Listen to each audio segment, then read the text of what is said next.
డోర్నకల్లో పగిలిన mission Bhagiratha pipeline, ఫౌంటైన్లో ఎగిసిపడుతున్న నీళ్లు.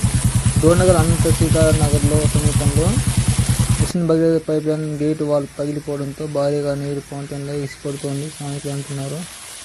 లక్షల లీటర్ల తాను వృధా పోతుందంటూ ఆందోళన వ్యక్తం చేశారు. గంటల తరబడి నీరు వృధా పోతున్నప్పటికీ సంబంధించిన అధికారులు ఘటనాస్థలికి చేరుకోకపోవడం వేధింపులకు దారి తీసింది.